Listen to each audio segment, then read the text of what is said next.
ვაგრძელებთ დავით მაჭარაშვილი არის ჩვენი განცემის მდივანი, წამლის რეგულირების სახელმწიფო სამეფოს წარმომადგენელი, ჩინოსანი.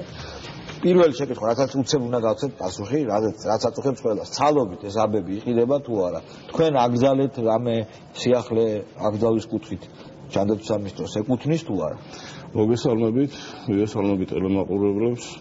მოკლედ პირველ რიგში მინდა აღვნიშნო ბატონო შარვა, რომ არანაირი აკრძალვა, არანაირი საკანონმდებლო ცვლილება არ გატარებულა ამ ეტაპზე. აფთიაქებისთვის არ გითხოვთ თქვენ, რომ აბები ცალობით არ გაყიდოთ. არა, არის მოკლედ გაწერილი კანონმდებლობით, რა არის დაშვებული სააფთიაქო პირობებში და რა არ არის დაშვებული. პირდაპირ მოდით ციტირებას გავაკეთებ.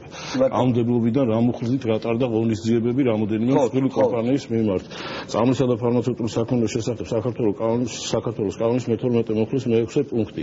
ამ კანონის მიზნებისათვის ფარმაცევტული პროდუქტის წარმოება, თარიღრობა და წარმოების ნებართვას არ საჭიროებს ავტორიზებული აფთიაქი, რომელიც მაგისტრალური ან ოფიციალური ფორმულის მიხედვით ამზადებს ფარმაცევტულ პროდუქტს, აგრეთვე იმ სამედიცინო დაწესებულების აფთიაქი, რომელიც ახორციელებს ფარმაცევტული პროდუქტის სამკურნალო დაწესებულებაში გამოყენებისათვის საჭირო რაოდენობებად დასაფასოებლად. ესე იგი,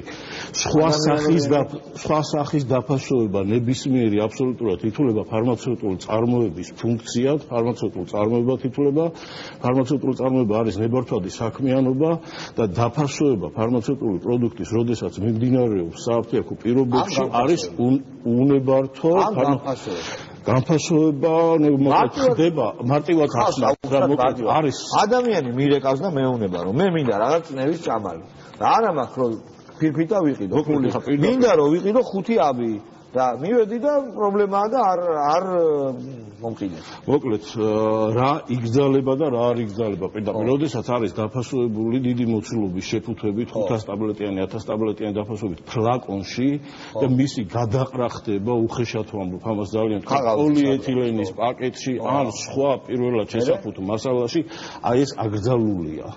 იმიტომ რომ მედიკამენტის სტაბილურობა ვარგისობის ვადა შესწავლილი არის იმ პირველად შესაფუთო მასალაში რა ფორმითაც არის საქართველოს ბაზარზე დაშვებული. არა ბევრი მედიკამენტები არის დაშვებული ფირფიტებზე დაფასოებული, არანაირად არ იგზალება ფირფიტებით გაცემა და ფირფიტის გააჭრა არ იგზალება. აი პირდაპირ მინდა მაყურებელს მივმართო და უთხრა, არანაირად არ ეგზალება აფთიაქს ფარმაცევტული პროდუქტის პირველადი შეფუთვა, როდესაც არ ირღვევა, ესე იგი ფირფიტა რო გაჭრას ბლისტერიდან მოუჭრას 1 ტაბლეტი ან 2 ტაბლეტი.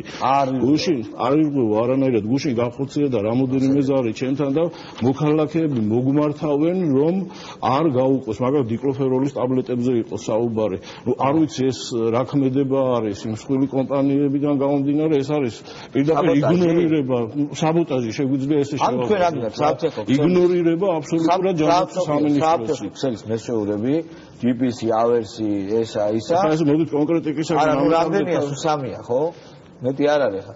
გვარდასახელს არ ვიყიდოთ ჩვენი სოფლის კონტროლების თავმჯდომარეო, ეგრე გამოგდით. ანუ ეს ფირმები თქვენი აზრით ისე აუცილებენ განსხვავებულ ინფორმაციას, რაც რომ შეიძლება საბოტაჟიცაა? მე მაგალითად სხვა შეფასება არ მაქვს. მოდით როგორც არა ვთქვათ მარეგულირებელი ორგანოს ხელმძღვანელი ისე ვისაუბრებ ამ შემთხვევაში, არამედ როგორც მოქალაქე, იმიტომ რომ ყველა სახით არის ინფორმაცია გავრცელებული აბსოლუტურად. მარტივად რო ვთქვათ, ხალხო, თუ თქვენ გჭირდებათ ტაბლეტი, აბი, უნდა მიხვიდეთ და უთხრათ რომ მოგცენ, მოგიჭრათ.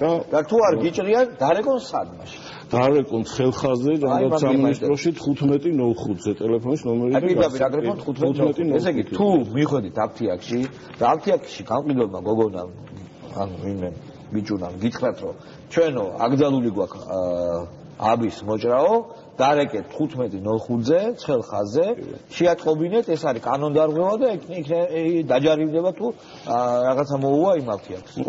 პასუხი გავცემთ ჩვენ. ბევრი საკითხთან დაკავშირებით მიდის ეხლა აპელირება ის რომ რატო დაიწყეთ თქვათ ეხლა არ დამდგარა არანაირი გართულების შემთხვევა.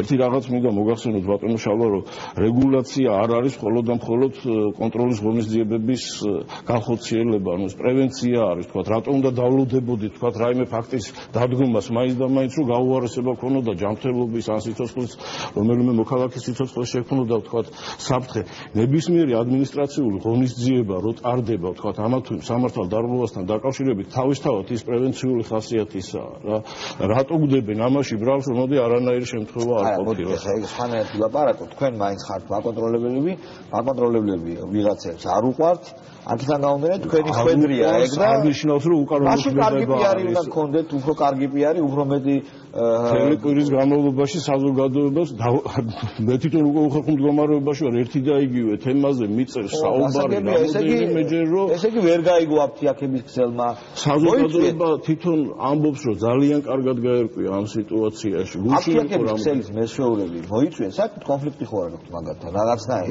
არანაირი კონფლიქტი რა ხომ თუ ღონისძიება ის გატარება მათ ეხა კონფლიქტურ სიტუაცია ჩათვალეს რა თქმა უნდა ეხა ღონისძიება რომ გატარდა გავაცანით რა სამართლებრივად დაკავშირებით იყო საუბარი და რაზე გატარდა ფარმაცევტული საქმიანობა, უკანონო ფარმაცევტული საქმიანობა წარმოების ნებართვის გარეშე. სააფთიაქო პირობებში ხდებოდა წარმოების ფუნქციების შესრულება, დაფასება ფარმაცევტული პროდუქტის, მარკირება და გაცემა. ამის მოჭრა არ არის დაგროვა, ფლაკონის გახსნა და გადმოყრა, როდესაც ფასოვდება პოლიცია, იქ დაფასება ხდებოდა, ინფორმაცია არასრული დადიოდა იქ. თუ მივიდა ფლაკონში რომ იყიდება ისეთი წამლის მსურველი და უთხარ რომ აბებად მომეციო ვეღარ მიცემს ხო? აბებად ვეღარ მიცემს, მაგრამ ეხლა რა მინდა ურჩიო მოსახლეობას რომ უმრავლესობა მედიკამენტების არის საქართველოს ბაზარზე დაშვებული, თქვა გლისტერულ შეფუთვაში, ფირფიტაზე შეფუთვაში და მოითხოვოთ. კი არის, მაგრამ ის ჯენერიკები არის რა, ის მსგავსი მედიკამენტები დაშვებული და მოითხოვონ ამ ეტაპზე სანამ რაიმე საკანონმდებლო ცვლილება გატარდება, მუშაობთ რომ ესე იგი შესაძლებელი გახდეს საქართველოში სააფთიაქო პირობებში ფარმაცევტული პროდუქტის დაფასება და გაცემა. ეს რამოდენიმე ქვეყანაში მიღებული პრაქტიკა არის. ნუ აპარატურა შესაბამისი ნორმები, შესაბამისი რეგულაციები და უნდა მოხდეს რა.